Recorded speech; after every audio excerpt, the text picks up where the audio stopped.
오늘 말씀의 제목은 그리스도인의 삶의 방식 경배. 오늘 말씀의 요지는 경배입니다. 신앙인의 삶은 어떠한 삶이 되어야 되느냐? 하나님을 경배하는 삶을 살아야 된다는 내용인데, 경배라는 이 단어를 사전적인 의미를 보면은 존경하고 공손히 절하는 것. 존경하여서 공손히 절하는 것이 경배하는 것이다. 그러면 하나님을 경배한다는 것은 하나님을 존경하고 하나님께 공손히 절을 한다는 건데, 이게 무슨 의미일까? 그래서 오늘 말씀을 통해서 우리가 한번 이해를 해보고자 합니다. 오늘 말씀의 배경은 이스라엘 백성들이 출애굽을 하고 여러 과정 속에서 시내산에 와서 그리고 하나님과 언약을 맺었습니다. 이 언약을 맺는 장면이에요.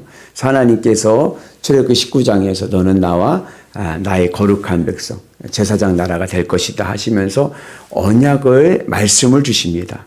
그 언약의 말씀이 첫 번째 십계명의 말씀이었고, 십계명은 이스라엘 율법의 헌법과 같은 것이고, 그 다음에 제1의 법전, 계약법전이라고 하는, 이 계약법전이라는 말이 어디서 나왔냐면 오늘 7절에 나오면 언약서라는 말이 나와요. 그죠? 언약서라는 말이 바로 계약법전이라는 말을 성경에서 언약서라고 이제 코비넌트 코드라고 해서 이야기를 합니다. 그래서 이제 하여튼간 이 언약을 맺는데, 이 언약서의 내용이 뭐냐면은 출애굽기 20장 22절부터 23장 33절까지 의 내용이 바로 이 첫 번째 이스라엘의 첫 번째 법의 덩어리입니다. 그 계약법전을 한 말씀을 주시고 모세가 그것을 써서 정리해서 선포할 때, 예배를 통해서 선포할 때 이스라엘 백성들이 우리가 이 말씀을 준행하겠습니다 하면서 하나님과 언약을 이제 맺게 되는 겁니다. 공식적으로 하나님과 도장을 찍는 예배를 오늘 이제 드리게 됩니다. 그리고 난 다음에 무슨 일이 있었냐면 모세가 70 장로들과 함께 시내산 위로 올라갑니다. 시내산 위에 올라갔는데 이 땅에서는 위인데 하늘에서는 뭐라고 하냐면 하나님의 발 아래라고 그랬어요. 하나님의 발 아래. 하나님의 발 아래 시내산에 올라서 그곳에서 하나님과 함께 발 아래에서 그랬더니 드디어 구름이 싹 거치고 그리고 청옥과 같은 빛깔의 하늘을 보면서 하나님 발 아래에서 먹고 마시면서 즐기게 됩니다. 청옥이라는 것은 사파이어입니다. 파란 하늘, 먹구름 구름 한 점 없이 파란 하늘 속에서 하늘이 열렸다는 것을 의미하는 거죠. 그런 의미 속에서 오늘 말씀의 내용이 이어집니다. 하나님을 경외한다는 것은 뭐냐? 우리 신앙생활에서 우선은 이 언약서의 의미는 뭐냐면, 이 언약을 통해서 이스라엘 백성들이 우리가 이 말씀을 우리가 준행하겠습니다라고 한 말씀의 의미는, 이 말씀이, 율법이 그들에게는 삶의 지표가 되는 겁니다. 내 삶의 지표가 되는 거예요. 내 삶의 방향성이 된다는 것을 고백합니다. 그러니까 어떻게 살아가야 돼요? 어떻게 살아가야 돼요? 말씀을 따라 살아가야 돼요. 왜? 그것이 내 삶의 지표니까. 내가 크리스찬인지 아닌지 어떻게 합니까? 성경의 원래 이름은 캐논입니다. 캐논. 우리는 바이블이라고 생각하잖아요. 바이블. 바이블은 책이란 뜻이에요. 책. 홀리 바이블이라고 하죠. 거룩한 책이란 뜻이고, 원래 성경의 이름은 캐논, 자예요, 자. 카논, 헬라어는 카논, 잣대라는 뜻이에요, 표준. 그러니까 내가 그리스도인인지 아닌지는 어떻게 하느냐? 내 삶이 하나님 말씀 안에 있느냐? 내 삶이 성경 안에 있느냐? 그러면 나는 크리스찬입니다. 그러나 내 삶이 성경 밖에 있다고 하면 그는 넌 크리스찬이죠. 그래서 성경이라는 의미가 바로 자, 표준이라는 뜻이고, 그런 맥락에서 오늘 출애굽기 20장 22절부터 23장의 33절까지 주시는 이 말씀이 이스라엘 백성들에게 뭐가 되는 거예요? 이제 기준이 되는 거예요. 자가 되는 거예요. 그래서 이 말씀대로 우리가 살겠습니다. 그들의 삶의 방향성이 됩니다. 그런 의미에서 오늘 하나님을 경배한다는 의미는 두 가지 뉘앙스가 있는데 같은 거지만 뉘앙스 약간 다른 거죠. 첫 번째 의미는 뭐냐면 하나님의 말씀은 법이 아닙니다. 목사님 아까 율법이라고 하지 않았냐? 안 했나요? 예, 막 반말했네. 안 했냐? 이러면서 저한테 한 거니까. 예.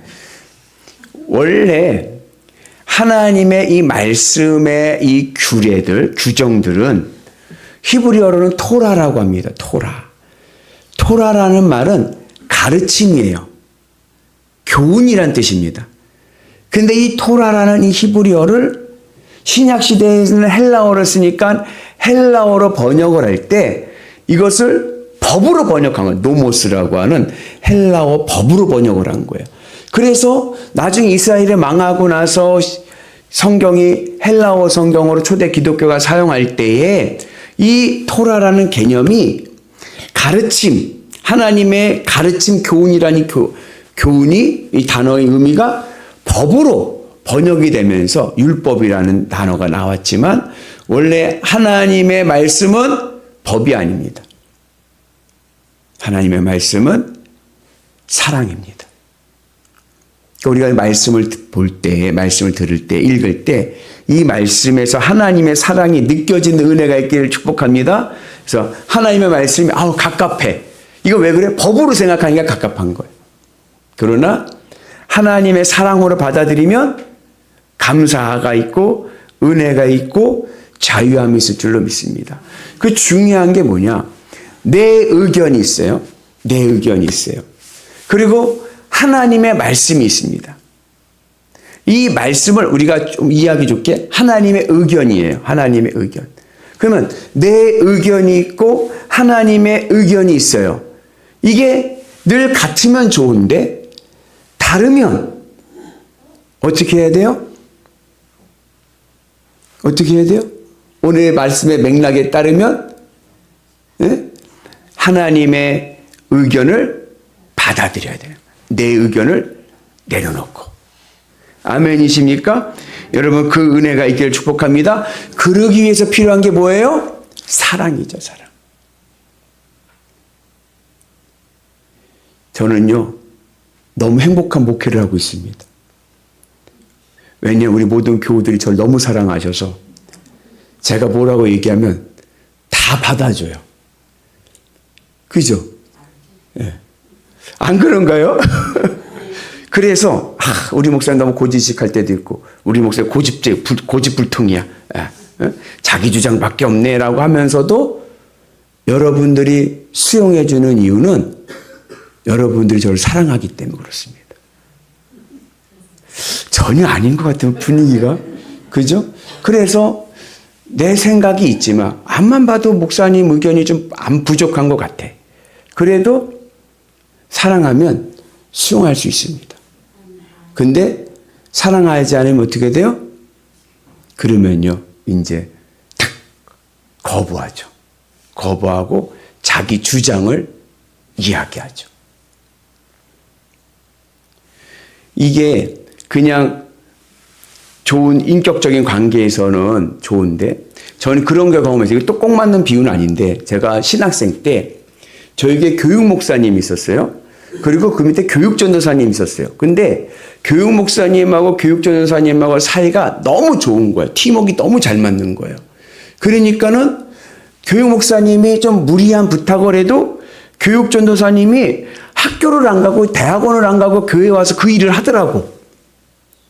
야, 대단하다. 수업을 빼먹고 와서 목사님 오다 내린 걸 하는 거예요. 근데 어느 순간에 두 분이 틀어졌어.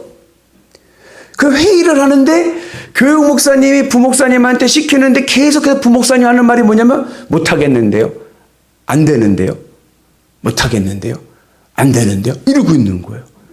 그러니까 밑에 있는 신학생들이 어떻게 돼요? 조마조마하죠. 그 나중에는 부목사님이 한숨을 확 쉬면서 나가시더라고요. 그 얼마 있다가 교육전도사님이 사표를 내더라고요. 하나님의 말씀에 거북하십니까? 그러면은 내가 아직 하나님을 사랑하는 정도가 좀 약하구나. 하나님을 더 사랑할 수 있는 은혜가 있기를 축복합니다. 그래서 하나님의 말씀이 나에게 법이 아니라 하나님의 의견으로 다가와야 돼요. 나를 위한 의견이 나를 위한 의견. 그리고 그 의견이 나와 다를 때는 내가 그것을 내려놓고 하나님의 의견을 내가 수용할 수 있는 사랑의 마음이 있기를 축복합니다. 이것이 경배하는 거예요. 욥기를 보면 욥이 이유 없는 고난을 막 당하잖아요. 그러니까 욥기 3장부터 보면 욥이 얼마나 하나님 앞에 막 따지는지 몰라요. 막 자기가 날 왜 태어나게 했냐고, 나 왜 태어나게 했는데요? 나 왜 태어나게 했는다면서 막 내가 뭘 잘못했는데요? 내가 뭘 잘못했는데 하면서 하나님 앞에 막 삿대질하고 막 삿대질이라는 표현은 없지만 상상의 나래를 피며 난리가 난 거예요. 기도를 하는데 난리가 나게끔 기도하는 거예요. 친구들의 말 하나도 안 들리죠. 여러분 욥기에 나온 욥의 세 친구들의 말을 가만히 보세요. 그들의 말 틀린 거 하나도 없습니다. 굉장히 신앙적이에요. 네 시작은 미약하였으나 네 나중 심히 창대하리라. 믿음으로 서라. 들리지가 않는 거예요. 욥은. 나중에 하나님께서 욥에게 마지막에 나타나서 말씀하실 때 첫 번째 하신 말씀이 뭐냐면 네가 옳다고 하여 날 불의하다느냐. 네가 지금 나한테 내가 뭘 잘못했는데요. 뭘 잘못하는데요 했는데 그러면 그럼 내가 잘못한 거네. 네가 옳다 하여 나를 불의하다느냐. 그 순간에 욥이 깨달은 거예요. 나의 교만을 깨달은 거죠. 하나님의 의견을 수용하는 은혜가 있기를 축복합니다. 그래서 사랑이 있어요. 그리고 사랑의 마음으로 서로 감싸주고 이해해주고 인정해주는 은혜가 있기를 축복합니다. 그게 바로 경배인 거예요. 두 번째 의미에서 경배는 뭐냐면 오늘 말씀에 보면 아까 얘기했죠. 우리는 신의 산 높은 꼭대기에 올라가서 모세와 70장로도 올라가서 근데 올라가봤자 누구 아래? 하나님 발 아래. 하나님 발 아래. 나의 지혜로움보다 하나님의 어리석음이 옳습니다. 한만 생각해도 내가 옳다라고 생각을 하지만 그러나 하나님의 말씀이 맞습니다. 이걸 인정하는 게 경배인 거예요.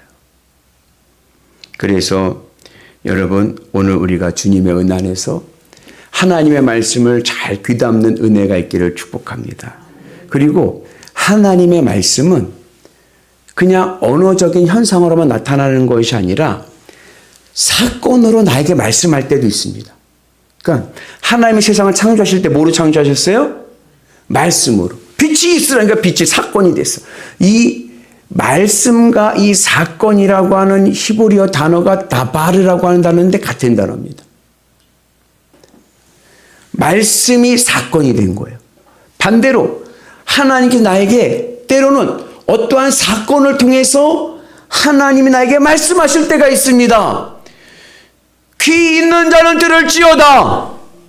내 삶 속에 일어난 형편과 사건 속에서 하나님의 말씀을 읽어갈 수 있는 지혜가 있기를 주님의 이름으로 축복합니다. 그래서 하나님의 뜻을 깨달았으면 어떻게 해요? 그러면 순종하고 나가는 거예요.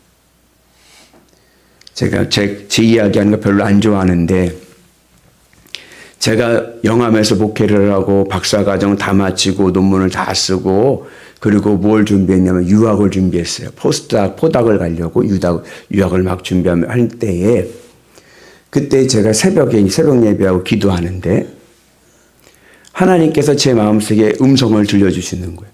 여러분들 하나님 음성 들어보셨나요? 못 들어보셨어요? 어디로 들어봤어요? 내 마음을. 하나님은 영이시니. 일평생 이 육신의 귀로 들리는 경우는요. 일평생 한 번, 두 번 있을까 말까요? 사무엘아 사무엘아 모세야 모세야 이렇게 귀로 들릴 때는 일평생 한두 번이고 일반적인 경우는 하나님은 영이시니 우리의 마음을 향해서 말씀을 주십니다.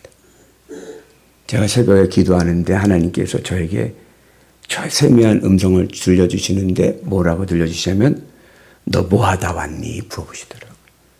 너 뭐하다 왔니?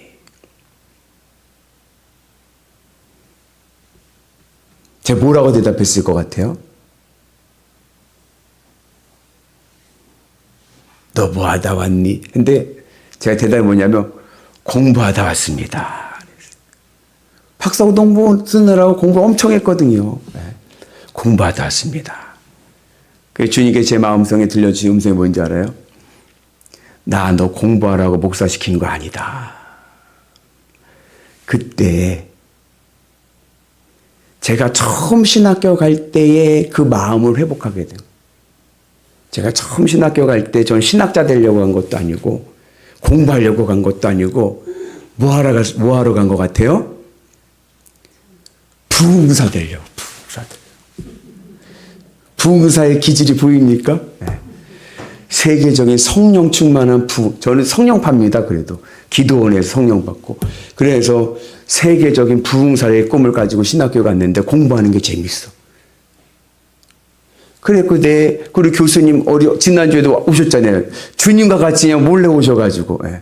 그래서 교수님 저를 많이 사랑하시고 이뻐해 주셔서 학교에다가 이렇게 어떻게 좀 공부도 하고 이렇게 하시고 싶어도 하셨죠. 예. 근데 그 순간에 저는 딱 깨달았어요. 아, 하나님의 뜻은 내가 공부하는 데 있는 것이 아니라 목회하는 데 있구나. 마침 그때 영일교회가 연결이 된 거예요. 우리 교회가. 아, 개척? 그렇지. 부흥사를 하려면 뭘 해야 돼요? 개척교회를 해가지고 교회를 부흥시켜야지. 부흥사지. 아멘이십니까? 근데 제가 우리 교회 와가지고 여러분 우리 교회도 멤버 체인지가 많이 돼서 한번 얘기를 하긴 해야 돼. 제가요 늘 처음 개척하고 우리 교인들은 늘 하는 말이 뭐냐. 우리 교회 100명 되면요 절 찾지 마세요 그랬어요. 전 어디 가 있어요? 부흥회 다녀야지. 부흥회. 아멘이십니까?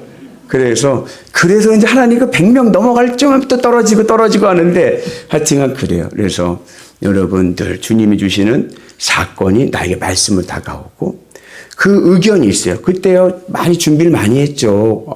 막 공부도 많이 어학 공부도 많이 하고 막 그랬죠. 우리 안에 고생 많이 했죠. 그때. 예. 그런데도 하나님의 뜻을 딱 깨달았을 때 어떻게 해요? 그때 딱 끊어버리고 접어버리는 거예요. 그리고 순종하는 거예요. 그랬더니 이렇게 좋은 분들 만나서 얼마나 행복한 목회라는지 얼마나 사랑을 많이 받는지. 아멘이시죠? 네. 자기 얼굴에 침 뱉깁니다. 하여튼 여러분들 늘 하나님의 말씀 아무리 내가 올라가도 해도 내가 아무리 머리를 써도 난 누구 앞이다? 하나님 발 아래 있구나. 하나님의 의견이 옳습니다. 하나님 말씀이 옳습니다. 내가 아무리 지혜로워도 하나님 발 아래입니다. 그것을 인정하고 믿음으로 순종하며 나가는 길, 그게 바로 경배입니다. 하나님을 존경하고 하나님 앞에 공손히 절하고 절한다는 게 예배한다는 예배하는 은혜가 있기를 주님의 이름으로 축복합니다. 그래서 여러분들의 삶이 늘 주님과 함께 신앙인의 삶은 보다 경배하는 삶이다. 하나님을 경배하며 살아가시는 위대한 성도들 되시기를 주님의 이름으로 축복합니다.